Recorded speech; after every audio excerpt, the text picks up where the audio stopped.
I have seen designers going and talking to founders and their peers saying that here is the process, this is how you should work, this is pretty much what I want, and this is the customer interviews I have to do.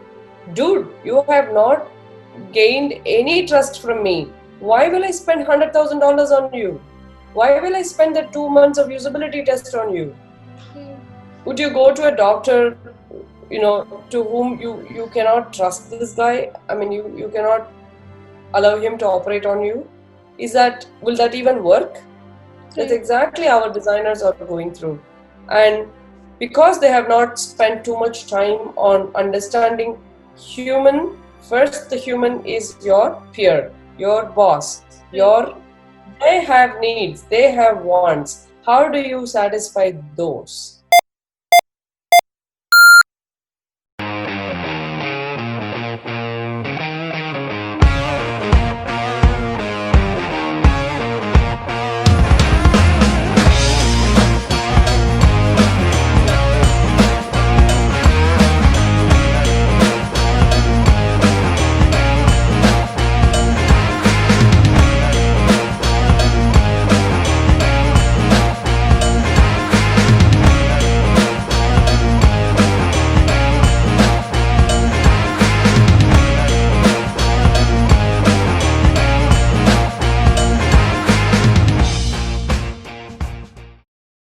Hey everybody, welcome to UX Gorilla's Master Series.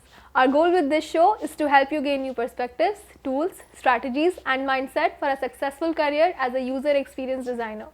We are inviting some of the smartest experts from different industries around the world and learn about the path they took, the challenges they faced and the learnings they had to help you accelerate your own journey. Our guest today is Karthi Subaraman, who is the Chief Product Officer at Xperian, an Xperian School in India. She also heads the Women in Product India chapter. In the past 17 plus years, Karthi has worked with some of the biggest names in pharma, e-commerce, technology, education, banking, finance and insurance around the globe.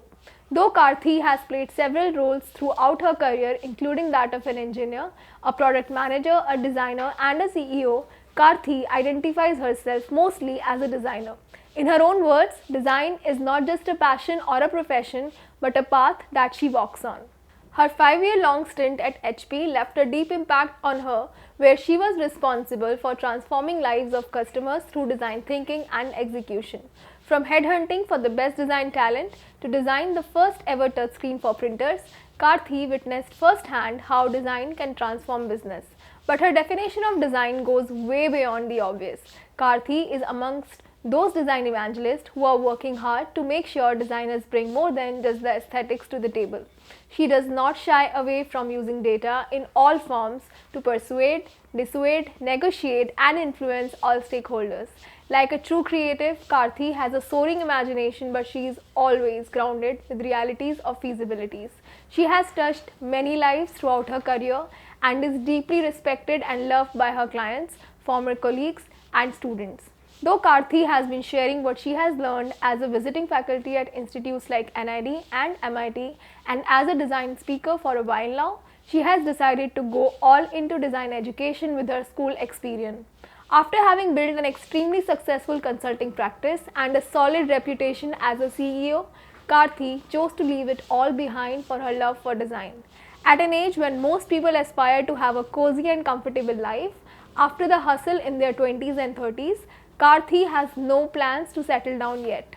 While to us it may look like she has taken up yet another business undertaking, according to Karthi, she has in fact taken a retirement as she is now doing what she loves the most: learning design, teaching design, writing design and doing design with zero break. Her vision is to elevate the experiences by elevating the people who make experiences. She is building designer ecosystems that helps a designer grow professionally and holistically. Apart from building her school, Karthi is also working really hard to build a community for women in product through WIP India chapter, where women around India are joining hands and having meaningful conversations around important and varied issues like equality in workplace, importance of storytelling in business, and how to accelerate your career after motherhood. Her love for design, her energy, And her willingness to do things that are beyond her comfort zone is both rare and inspiring. It is an honor to have her here with us today. Let's welcome her. Hey Karthi, thank you so much for joining us today. How are you doing? Thank you, Jagrati. That was really, really kind of you to pull the whole thing together. Thank you. I would love to start with a decision that you took when it was your 40th birthday, and it was a very beautiful decision that you took for the love of design. So, could you tell us that story? I was wondering that if we can design, design to me is doing something very consciously. So if you can design products, services, systems, spaces, why not life was a question. If you're successful in applying the same principles everywhere, then you should be able to apply them to life as well, right? I mean that was. I was wondering why I did not think about these things before. So a friend of mine was struggling with weight loss at that time. She was obese, and you know how our culture works with marriage and obesity coming in between and things like that. So when she came to me and kind of, felt bad, I can't say that even tearing up, that I'm just not able to do anything. So in my own funny ways, I said, we should be able to design you. That shouldn't be a problem. And and oh yeah, this is just a system design, right? I mean, your body is one of the wonderful, magnificent systems out there, and if you're able to control this, you should be able to design any system. So I was telling her that it's the same thing: input, process, output, and you should be able to work with that. And then we started the process. We started using what is understanding the body, like how we do the design process, right? So like that, I'm like, hey, the good story, the fairy tale ending is we both lost about 24-ish kgs. And she was like, oh my God, I feel so much better. And this was just based on cognitive principles, nothing more, nothing less. So, well, it's just what started as just a weight loss exercise kind of spurred me and said, hey, why can't we design a conscious life, right? So that's where and I was looking around my birthday. This was when I was 38, maybe. So I said, okay, I'll give myself 2 years time and see how we can, because you can't just like that put a design and say it is working. So you have to iterate. So I started creating a framework for what well-being means. Well, it started by reading about Tom Rath, his book Well-being. And then I have my own framework now, which kind of I use for designing the various aspects of your life. I mean, just to not go deep into it, there are some 5 aspects to it. One is career, of course, finance. The third one is your personal, I mean, your body and your mind, that's personal. Your family, friends, kind of relationships, and community. These are the 5 aspects on which you can design your well-being.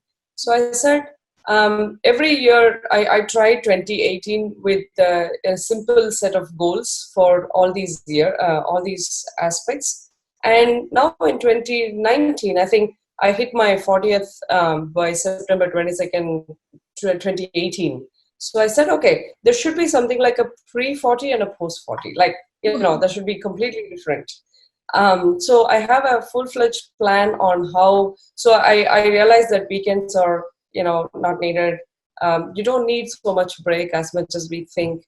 You don't need actually so much rest as you want to, Saturday, Sundays, too much, right? So these are all things that I have put together, and I formed a framework along with metrics, along with goals, in such a way that your post-40 can be a very, very different experience. I take a 2-week course and just tell people how to design life. Leave everything else, but just how to design life. So the first thing that we designed was a grave. It's horrible to say that, but look at it in reality. That's the end finish line, right? I mean, so we started with the grave, and we even have some funny sketches of those. And the question there was to ask, how well should I die? Can I die well? So that's where it started, and then we worked backwards, and we said, okay, what does dying well mean? What are the attributes of dying well? What would make me happy? Is it more money? Is it more, entrepreneurial success? Is it more, knowledge? Is it more teaching? What is it? Or is it spending more time with the family? Things like that. So these are tough questions to ask, and especially when you're mortalized, right? I mean, when you know that you're going closer to your grave every single day, it's very, very hard. So now I have a daily stand-up in the morning as well as in the night. I track by minutes, even seconds for that matter. So people say that you have all the life, you're young, you have all the life, but honestly speaking, even if you have 100 years, it's less. That is why my post-40 career decisions are very different. I'm not running behind the typical rat race. Hereafter, if at all this lifetime ends, there should be one thing that we have done. Because you don't have time for many things. The one thing was design, and probably creating a design ecosystem. So just the way you've put it, it puts everything in so much perspective, because we are actually caught in a rat race. Like, what we are thinking is like what my projects right now are, what are my deadlines, but you forget the most important deadline. There's a deadline to to life itself. Yep. And probably sometimes we are running very fast towards it, but we keep forgetting. The one thing that's very interesting in your story is that you've always tried something first on yourself, like you were your own guinea pig, and then you've tried it on others. So let's say I meet a lot of young designers who are, just starting their career, or they are right now just in college, and let's say they have done engineering, or they are doing education in something else, and now they have realized that they want to be designers, they want to be UX designers, they want to do something in design. What do you think that process should be like, just as you decided that, okay, now probably I'll design my life this way, or probably I'll take this course of action. How do you think that they can approach this problem of identifying whether or not they are good fit for having design as a career? So wish somebody did this to me when I was younger, when I was in engineering. See, when you're bad at something, it's much easier. Yeah, at least you know that you're bad and you suck at it, no problem. But when you're good at something and you don't like it, it's a crime, right? So I was good at engineering, I was good at programming, I was good at doing everything. So probably all that has helped me in one way or other. But the time that I got for design got much lesser, right? So if somebody is so crazy about, one thing, probably they should be given that advice. So strategy to me is to say no. Say no to a lot of things so that one S comes. How do we choose? How is your decision making? Based on, there is great opportunities for engineering, do engineering. Great opportunities for a doctor, become a doctor. There are great opportunities now for a designer, so become a designer. Exactly. Do people care about something even if it is not so popular is the question that we need to ask. Just because it is popular, people choose this option. Versus, do I really have a liking towards this subject? Am I somebody who is all about connecting human and technology and things like that? The joy of learning is something I don't see in many parents, and I don't blame the children because parents are the one who kind of give this to the children. So I attend a lot of these school meets, so MIT's panel discussions, and where we talk about how to choose a career, what is a career landscape looking like, and things like that. So while design is green, in my opinion, every field is green. Right. Every field. In my opinion, anybody, if at all you're a human being, if you're breathing, then design is for you. Right. If you can just, take that up, then design is definitely for you. And if you want to understand how the human-centeredness work, then you can just do it. You don't have to really, give up your career and, can I be an engineer and can I be a designer? Of course, yes, you can do that. But if you want to become a master, then you have to put all your life energies into it. So, yes, the young people should really, really understand the beauty of design and then come to design. Don't come in just because there are opportunities. Opportunities will always be there. Take a look at, per year, 365 days, right? And if you just, convert it into a number of minutes, you will get somewhere around some 8,900 minutes you will get. And if you look at it, 1/3 of it is your sleep. The other third of it is your career. Where do you want to spend it? Ask these questions, because you may come out of the design college as a designer, but you might not stay the same, because you have to keep improvising yourself, keep learning something new. So how are you going to do it? If you don't have the stamina, don't get into design. But if you have it, then please come.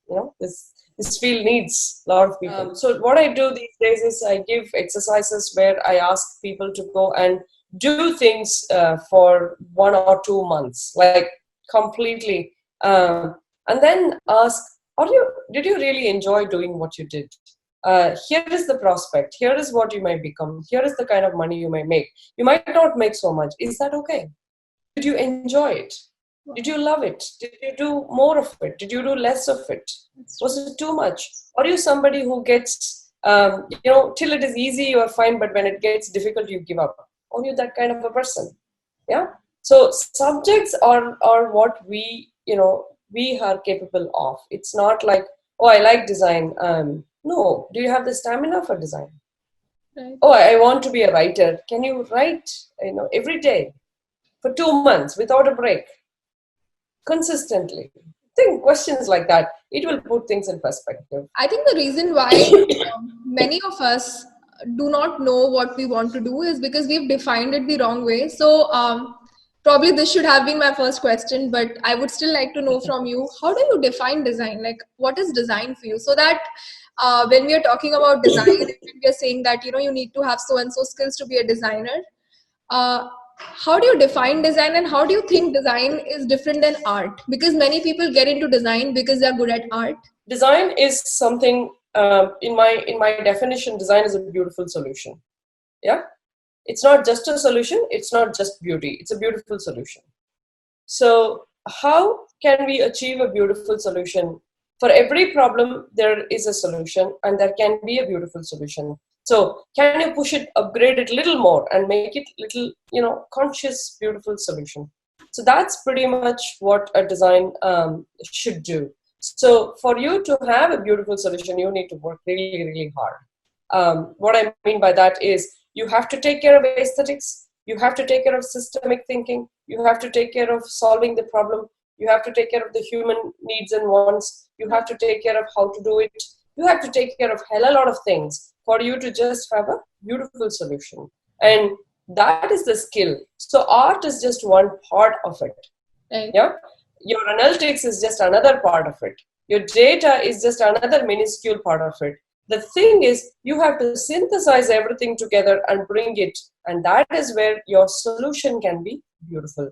So my point is, it is not just enough if you know 1 or 2 aspects of design. It is important that you are a synthesizer, right? It is very important that you are open enough and figuring out, is this making sense? You need not know everything, but do you have that openness and mindset to kind of bring things together? That's my take on design. So I would not even say it is not what it looks like, it is not what it feels like, it is how it works, like how Steve Jobs says. That's one way of design, one way of defining it. So what works? For you, something very simple may work, right? Something very functional is enough for you. You don't care about aesthetics and beauty, but there is somebody else who really cares about these things. So it's very, very, very important for you to understand, in this context, what is a beautiful solution? In this, in this constraint, what is a beautiful solution? So you keep upgrading your solution with the context. So that's where design goes. And that's why it's very iterative. And that is why it is design thinking, ing. It's happening, right? It is not think. It's not a static thing. It's very dynamic. It's moving on. It's not enough if you just know how to art. I mean, you can sketch and things like that. That's one. Look at art like this, right? It is a boundless expression. It's your imagination. And when you are having somebody who is so boundless, and there is another context where you're so bounded, Okay, we cannot do anything other than this. We are using a mean stack, and this is it. The capabilities are only so much. Here is the constraint. Can the art come and sit in this constraint and make it beautiful? That's the question, right? So you can't come in as an artist and stay as an artist. If you're willing to use the artist in you and make a beautiful solution, please come to design. Right. Otherwise, stay as an artist, please. It's a much better way to kind of decide whether you want to. You should be able to give up a lot, because your solution might demand so many different things from you, which you might not even know. So I'm great at sketching. That's not enough, buddy. You need more. Personally, for me, my journey also started because I always thought I was very good at art. I would be good at design. And when I entered into design, I realized that I'm better at design than I was ever at art, because there was just so much human aspect to it that I loved a lot. But I know many of my people who were miserable when they were doing design, because they just realized that they were artists essentially, and now they have to do when they're boundless and you exactly. kind of put them in a cage, it doesn't just help at all. And I look at artists only like that. It's like, how much freedom am I curbing? How much constraints you're willing to take? Yeah, you're taking a very different breed and converting them into something else. So be very, very careful when you are, bringing such people. Karthi, in one of our previous conversations, you talked about how now you want to teach designers business, and to see how design connects to the business. Why do you think that matters, and how do you think someone who is just starting their career in design, where should they start designing from that perspective? For a period of 7 years as a stint in consulting, so I was this pure designer, right? I mean, I will help people with the digital product design and things like that. However, what we lacked big time is we went through the whole design. Yeah, we went through the whole development. Then we recognized that, oh, this doesn't make sense. That's a sheer waste of time, right? So when I went back and looked at all the case studies, all the 150 plus products that we have designed, half of them we need not have designed only. Half of them. Wow. Because the business modeling was wrong. Right. Or business modeling was not even thought through by the founder. So I take it when founders come to me and say that, Karthi, I've thought through my business, just help me with design. So I will just say, okay, because you have done your job, I'm not going to question you. Not that I'm questioning now, but at least I ask a question, asking, have you really thought through the business model? Have you done your small little MVP? Is it really giving the right results? Because the stages, I mean, I kind of have a chart which says 1 to 10 stages. 1 stage to 10 stage is a lot of time. Yeah. So I stop them at every stage and I ask, like, is this, is this making sense for you? And one of the stage that I have put in between is business modeling and value propositioning. Wow. Because business is all about that. It's about delivering value. It's about, creating value. It's about communicating value. It's value management is business, right? So what do we buy at the end of the day? We are buying some value. So for that human being at that juncture, at that context, at that, this is the right price and he's willing to pay for it. So that he buys. Look at everybody. We buy something so that our human lives are made better, and we use that time, energy, whatever, for other things. Right. Not those mundane things. So that is a very important understanding for a designer. If they question that, probably they will stop a lot of wastage. So it's easier to think and pivot. It's easier to kind of draw it on paper. It's harder to kind of put it on a design tool. So even business needs to be designed. That's true. Otherwise, what does a business want? A business wants good profit. It wants to add value to somebody's life. That's all, right? Can we do that? Can we design that? Yes, we can. And that's all is the question. For that, we are mobilizing so many people, so many things, so many competencies together, and we are creating this beautiful solution. But essentially, the question is to ask: can we think about what we are doing? Is it because I am thinking? Is it because you are thinking? Is it because you and I are obsessed about this solution? Or is there a real problem? Is there a different way to solve this problem? Take some time and just breathe and ask these questions. It gives you a very different world. Karthi, I meet a lot of designers and they complain. Oftentimes, they are all psyched about understanding the user, understanding the business, but the organization that they're working for, they do not encourage such thinking, or they do not encourage, designers using any research or any UX process. And if you look at the business side of it, of course, sometimes doing a usability testing that's gonna take 1 or 2 months doesn't make sense for them. They don't have budgets and things like that. And of course, there's a value in research. But how do you think designers can navigate these challenges where they are doing their job in a way that's right for the business, that's right for them, but they are also not just focused on the process, but also on the outcomes? How do you think they should navigate these challenges? See, I worked on several projects, several projects, right? Not even once I had a difficulty going and telling my boss nor my client that, hey, this is what is needed, we need this. And not even once they have said no to what I asked for. Yeah. So it's about the trust and the respect that you build. Right. Yeah. First and foremost, it's important that the environment around you, they're not designers. They might not understand design, Right. but can they respect design?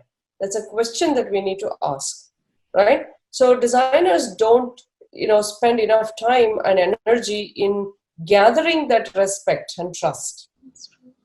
Yeah. So would you go to a doctor, to whom you cannot trust this guy? I mean, you cannot allow him to operate on you. Will that even work? That's exactly our designers are going through.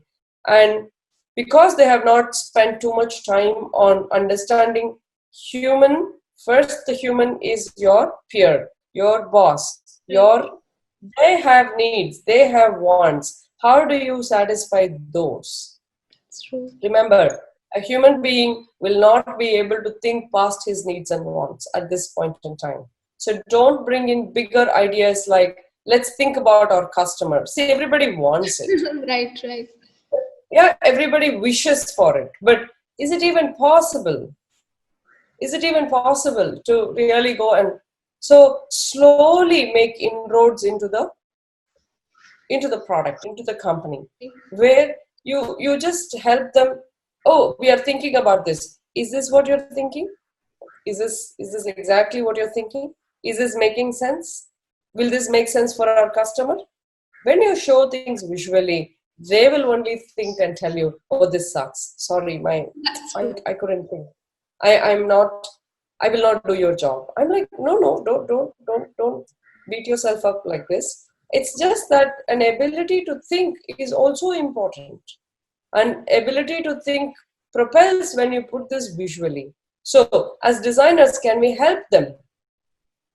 Yeah. So I have seen designers going and talking to founders and their peers saying that, here is the process. This is how you should work. This is pretty much what I want. And this is the customer interviews I have to do. Dude, you have not gained any trust from me. Why will I spend $100,000 on you? Why will I spend the 2 months of usability test on you? Yeah. And work with evangelism, because you need to first ensure that your founder, your boss is comfortable with it. Try it for 1 year. If nothing works, quit that place. That's okay. Right. If there are some bosses who can never be changed, no problem. Yeah, at least you did your best. First, gain that trust. It should be like your boss is able to sleep in the night, your client is able to sleep in the night because there is one Karthi, there is one Jagrati. Right. So these days I tell my clients, okay, you tell me what is your budget? How are you doing this? How much money do we have? How much time do we have? Who is our competitor? What is he or she doing? Array, competitors are with benefits, use them, no? How, and then I don't get into research unless until it's really, really needed. That room has all the knowledge. That's true. Finally, go and test it with the users. Fair. Validate it. Sometimes you also need formative research. Yes, I agree. But that's not the everyday thing. There's so many things that you have to do before the research. Have you done that? That's true. That's my question. As designers, we have this chip in the shoulder saying that I know it all. The first thing a designer should know is he doesn't know anything, and that's the attitude with which he can look at the world, right? That emptiness, where did it go? Oh, I know it all, yeah, this can be. And the disdain that we show to our clients. That's true. Yeah? As if, they are dumb. The user is never wrong. Your client is never wrong. It must be the design. It must be the designer. So when I say this, my designer friends get very offended with me. I'm like, how can you say such things, Karthi? My point is, our job is to make sense. Only when we make sense, they will get sense. That's true. Yeah. And when we need to do this, it's the hardest job out there. For that, first of all, we have to leave us somewhere in the door and just go there empty so that I can see who is the user, who is the stakeholder, what is his need, what is his want. Yeah. What is the organization's context? What is the constraint that we have? What is the capability that we have? What is the opportunity that we have? And then I will design a solution. So designers going and asking for, this is the process, my boss doesn't understand it. First give what he wants. Because he hired you for that. Right. It's a very different job. You're working with somebody who is phenomenally intelligent, who is phenomenally successful, who is phenomenally, accomplished in his life. And imagine this man or a woman is coming to you and saying that, please be a part of my brain. That's a privilege. Designers don't get it. Sorry, some of us, we just don't get it. Just first go and do what they want and then tell them, this will not make sense for our customers because of this, and this reason. They will nod their heads and they will say, okay, yours, buddy. I whatever help you need from me, I will support you. Exactly. You empathize with everybody and anybody out there. If you can't empathize with your own managers, with your own peers, with your own technologists, how are you going to do that? And I will fight tooth and nail with them. Not that I will be, yes, sir. No. You should ask, my clients. I mean, we have fights as if, we'll kill each other. Our job is way too important. When every other profession is worried about, AI taking over their lives, we are the only profession who are super happy and saying that, hey, come on, dude, you come and make my life simpler so that I can do better things. I will think better. I will be more conscious about things. And a better designer means he's empty. He's absorbing what is there in the context. He understands the human beings involved in it. He understands the constraints of the different, departments or different parties who are involved and still tries and does it better for the user. That's human-centered. Right? So hopefully we get there. So as much as I complain about a lot of people who don't understand design processes or employing designers, they don't know how to manage designers. I also have an issue with when designers don't, utilize their positions very well. The power that they have in their hands very well. They could influence, they could persuade, they could do things that is phenomenally, effective, and suddenly the world will be a different place. That's true. That's my take. Yeah. Right. So, Karthi, what is your vision for Xperian, and what are the gaps that you're trying to fill? It was a very interesting question we asked ourselves, right? Typical metrics, right? Should we make, it should be a business, it makes money. It should be a business, it is scalable, it's viable, it's all these things. So for the first time, we said that we are going to do something that is needed for the community. Right. Because of this, the designer community gets, better. What are those things? Yeah. And it may not be money making. It may not be viable. It may not be possible also, right? We might not have all the necessary skills and, competencies with us, things like that. So when we asked this question, first thing first that came was, we don't have a community where designers can be themselves, like be as just human beings, vulnerable human beings. It's not available. Yeah, we do have several groups. We do have, several conferences and other things, but there is no binding which the human of the human-centric process is not so, you know. So we are trying to see if we can bring the humanness in us and come and ask questions, come and discuss, come and crib, come and whine, come and cry, come and enjoy, come and cheers, and all that stuff, right? So, but at the same time, do all of this. We don't want to become this Vasudeva Kudumbakam without learning also. So we want a safe place for designers where they can come and share things, come and argue about things, come and discuss about things, Right. ask questions which are. So that space is what the Xperian Club is all about. Because it's a club and it is not for profit, we kind of made a decision to kind of create two organizations. One is Xperian Foundation, which will fund these kind of activities. The other is Xperian, like it's a private limited company. So even legally, we have segregated it very clearly, so that this is where your events will take place, podcasts will take place, your volunteers will work, your designers will go to a startup and they will kind of work on a real-time project, and they will share their successes. It's a community. What is a community for? Like, you just fireside chats will happen, things like that. So that is one part of it. But what do the people want? If you look at it from an individual perspective, from a business perspective, the individual typically wants a career. The business typically wants to use design as a business strategy and take it into a greater transformation, right? That's pretty much an organization wants. So there is Xperian for individuals and Xperian for businesses. So what we realized is they want three things. They either want the fish so that they can feed and figure it out right there, yeah, or they want to know fishing so that they can go and catch fish, because they don't have either fish or fishing, attitude. They're like, bring a fisherman and let him do that. That's exactly what he wants. Design, like, directly do design for me and give it to me, dude. I don't want to talk to you anymore. Designing, help my designers. I want to learn design. I want to understand how this design thing works and stuff like that. That's designing. And designers, hey, help me hire a designer and help me.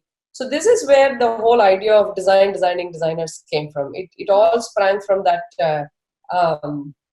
that Chinese proverb, right? Give a man a fish, feed him for a day, teach him fishing, you will feed him for a lifetime. And then we thought, okay, give him a fisherman, he need not worry about fish or fishing, right?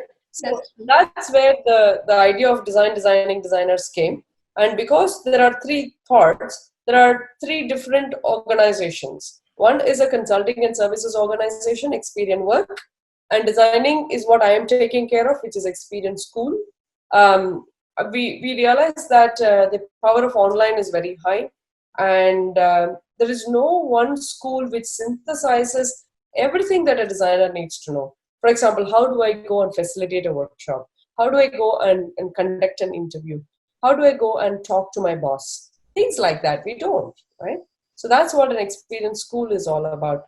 Xperian Guide, as the word says, guide. It guides the organization, it guides the individual so that he becomes a better designer, gets a better opportunity and things like that. So at the heart of all of this is a platform, a tech-enabled platform. So it's a triangle, if I may say that. Around it is a community, and That's pretty much what Xperian is trying to do. So now we are doing simple things like it's also another Facebook group, so to speak, but it's a very different Facebook group where we have themes for every day. So we call it as Design Articles Monday. I think it's written here.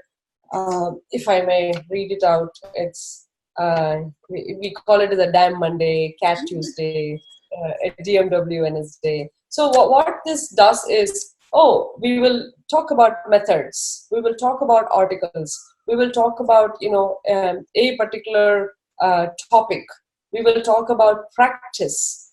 And Tuesdays I spend half an hour of my time, and we do this Facebook Live where we kind of talk about collect questions over the week, and some 5-6 questions are answered, and these are all clipped as videos, and it is available all the time in the Xperian Club. We do book reviews. So day before yesterday or something, I did this book review on Design of Everyday Things, the book, the ABC of design. I realized after the book review, I thought everybody reads the book like how I do, but I got so many comments saying that, oh my God, that was so helpful. I know I will go and read that book. I'm like, seriously? And these are all people who read it before, and they felt so much better because it was reiterated, and that's a better way of book review. So I'm going to flip the school. What do we do in a school? We learn in a school and we come and do homework. That's what we do, right? So I'm saying you learn at home at your pace. Whenever you are ready, yeah, come and do the real work, like practice the case studies and other things with me in person. Wow. Because it's boring for me also to repeat the same things again and again. So how much am I going to talk about grouping principles and cognitive perception principles and things like that? That's done once, done, dusted. Yeah, come here. We will apply those principles and make a better user interface. That's how we are looking at the school. I'm sure it's going to be an exciting journey, and it is already. I think that past 1 year, anybody who is trying to learn design or who is exploring design, it's hard to not see you sharing your knowledge to LinkedIn, and it's amazing. I mean, all the nuggets, all the information that you share, it's so wise, Yeah. it's so practical, and it helps. And this year, you also started the Women in Product India chapter, and it is one of the most happening thing. Every morning we get a daily dose of wisdom. It's amazing. And it makes sense because personally for me, I also meet a lot of women in many meetups these days who have taken a sabbatical because of motherhood or because they were taking care of their family, and now they want to come back and start their career. How do you think they should approach their career after a sabbatical? Honestly speaking, I did not have much of a break. I also have a phenomenal support system at home, so I did not go through a break at all. But I do see a lot of friends who are taking a break, like a year, 2, 3, sometimes even 6, 7 years, right? So let me decouple this. Yeah, motherhood, your need to be a mother, your need to nurture your child is separate from career, from a corporate environment, from working for somebody and things like that. They hire you because you're competent, because you're good at something. If you come after a break and you're competent, they will take you. Wow. How much time have you spent in that break? I have 2 children now. They're 14 and 10. So how much time have I spent with them versus how much time have I spent in keeping up the knowledge on the current trends and things like that? Internet makes it much easier for us these days. So a break means if it is a complete break and you have no idea what happened in the world, I don't think that will help when you come back. That's true. A break where you really want to nurture your children, they are dependent on you, they were much smaller, and yeah, motherhood is very, very important. Of all the people in the world, I will definitely say that our children need us. Our companies don't need us, actually speaking. Yeah. So this is a choice I have made as a mother. Yeah. But when you're a mother, be great at nurturing. But when you are a designer, be great at that particular competency. Don't mix these two things. This is a very controversial statement, especially when it comes from a woman. They think that I'm not supporting women. All I'm saying is be practical. Why is he hiring you? Why is he paying you? He's choosing a woman so that the diversity of thought process, that the way that we bring things together. A man cannot do that. He's built a different way. We are built a different way. So that is why we are there. We can't say that, oh, I'm a mother, so I will be less competent. No, that's not acceptable. Sorry, and that's my take. So there are different opinions that are running around, but what made sense to me is he's hiring me for a reason. That's true. There is a need, there is a want. That is what I'm trying to satisfy. And if I can't satisfy the need or the want, my value delivery is much lesser. Treat yourself as a business. Whether you're an employee or a consultant or whatever, treat yourself as a business, right?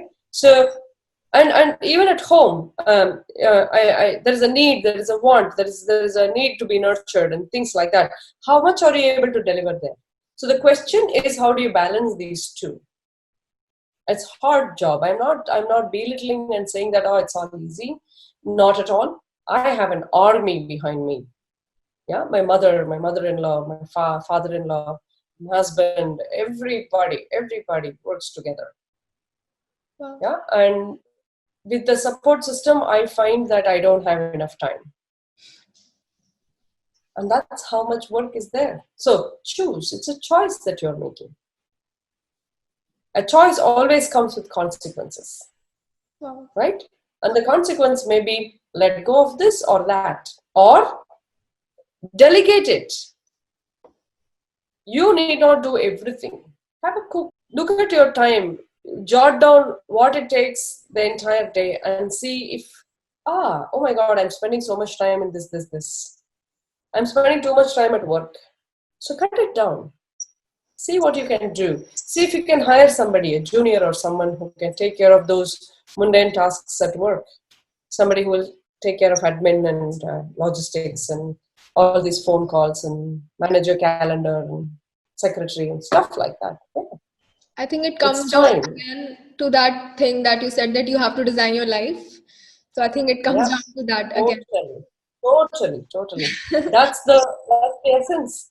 Time is finite. It's limited, and it doesn't wait for you. So Karthi, I know you are somebody who sees a lot of value in education, which goes, of course, beyond college, and you also have a book club. So if you have to suggest 3 books to anyone who wants to make a career in design or understand design, what are the 3 books that you would recommend? Yeah, that's a tough spot, right? Top 3 books. My answer is always it depends, because what might be the best 3 books for me might not be suitable for you, because you might need something very tactical, very narrow, very how to do, right? You might not be in the conceptual phases, but I might be at a phase where I'm like, I want to understand a perspective, an idea. Yeah, what does Debbie Millman think about this? Very different. So depending upon your need, I kind of put it into a 2x2, where I split it into 2 axes, where it's strategic, it's tactical, it's broad, it is narrow. So I kind of place my books accordingly. Wow. Right. So in that sense, any day and every day, design of everyday things is the gold for designers. That could be the starting point. And then you can go ahead and understand other things like probably, the social behavioral methods and behavioral psychology, or, how to do research and things like that. So depending upon what kind of a designer you are, you will need different books. So as an information designer, I definitely go to Death.She. I also kind of go and refer to, I can kind of take you through the various books that I have, how to design dashboards, how to design information, A.B. Covert's book. I think that's the next book that we are going to review, how to make sense of any mess that is out there. It's a beautiful information architecture book, things like that. So depending upon where you are at your life stages, I think you should choose whether you're strategic, broad, or strategic, tactical, broad, narrow. So you have to figure yourself out in the 2x2. Yeah, three books you asked, right? I'm still figuring out what to say. So these Don't Make Me Think, Don Norman's book, these are all great introductions, but we kind of live and die in introductions. Go a little deeper. There are many books which go much deeper than.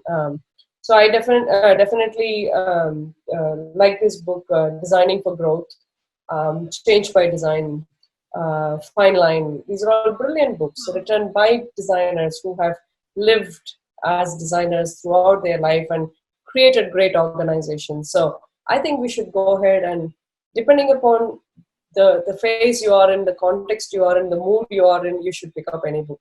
I'm an active reader. I don't, lie down, turn on a light and read. No. I'm an active reader. What I mean by that is, when I read, I have a mind map right next to me and I take notes. I'm really serious when I read. The way you put it, like doing the active reading, it makes a lot of sense, because a lot of people that I know of who love to read at the time of their bedtime. So oftentimes it's a way for them to go to sleep.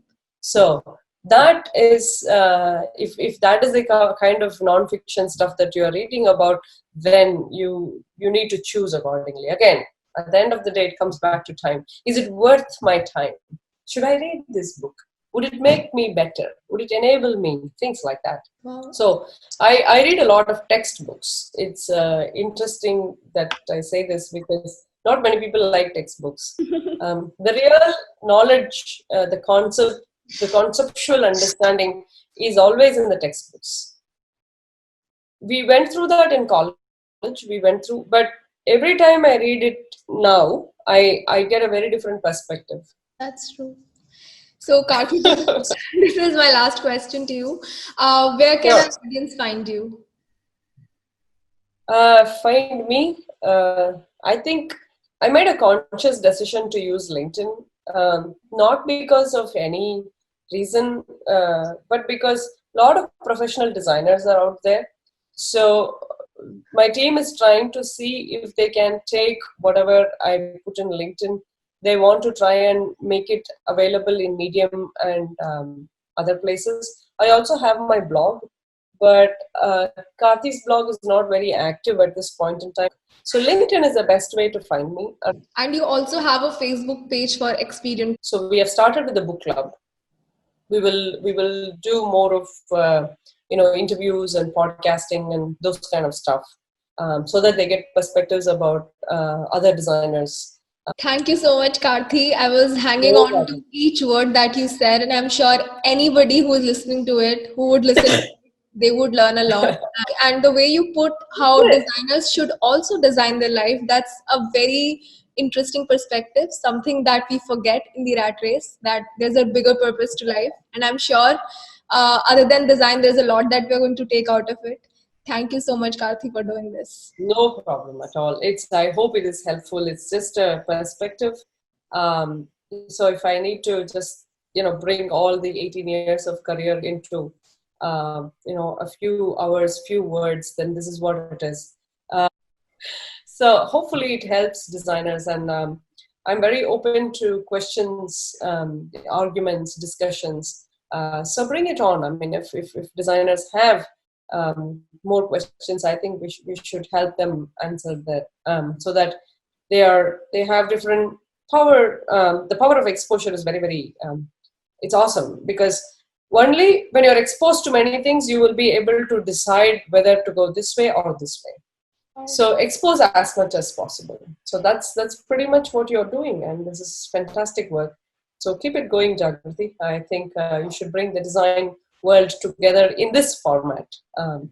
So while we are doing the other things, yeah, I think we should work together in some form or other. Thank you so much for watching. I hope you liked this episode. We are extremely curious to know what is your biggest takeaway. Leave a comment below and let us know. This is a weekly show, so make sure you subscribe. If you liked it, please share it with your friends and teammates. Keep learning, keep growing, and I will see you next time.